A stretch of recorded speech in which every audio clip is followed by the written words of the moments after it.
Nalaman kong napakabuting bata ni Delmar. Kung ano-ano mga nasabi ko sa kanya noon. Pero hindi man lang siya sumagot. Napakaswerte niyo dahil nagkaroon kayo ng anak na tulad niya. Hindi totoo yung sinasabi niyo. Kung kayong nasa posisyon ko, aywan ko na lang.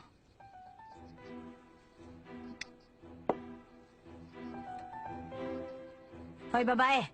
Tama na yung kalalaman mo, nakatulog na si Gertrude, oh.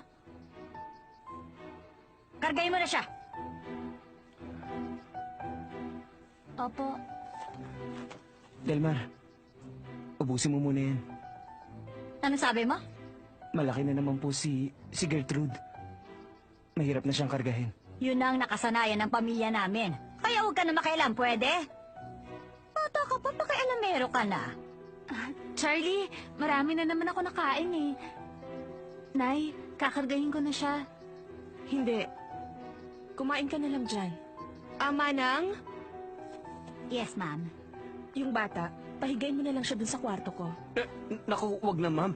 Santi, buti pa ikaw nang kumarga sa kapatid mo. Ano bang sinasabi mo? Si Delmar na nga lang daw eh.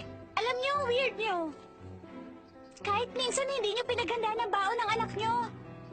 Lagi yung walang baon si Delmar. Siguro stepmother kayo, no? Monica, Stepmother ako? Aba, ang galing. Magaling ka magsalita. Dahil, ang totoo niyan, ako talaga... Ano bang pinagsasabi mo?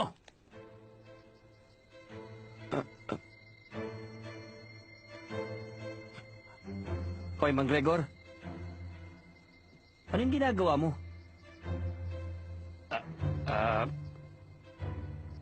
Paano kasi may pagkabastos na siya eh.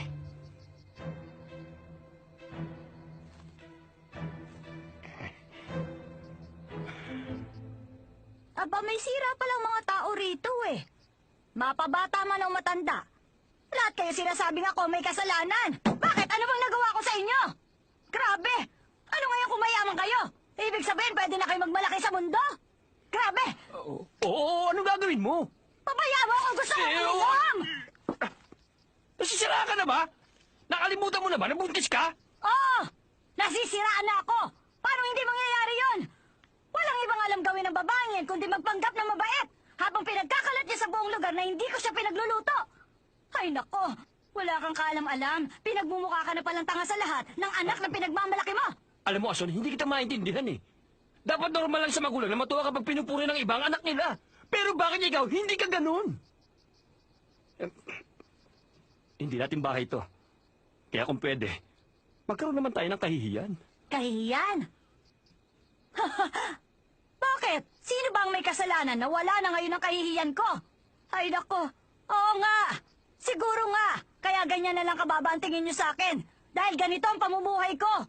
Pero ang totoo, hindi naman ganito kamiserable ang buhay ko nung kabataan ko eh. Bago ko nakilala ang taong to, maayos-ayos ang buhay ko. Ah, hindi. Siguro kung hindi dumating ang babaeng yan.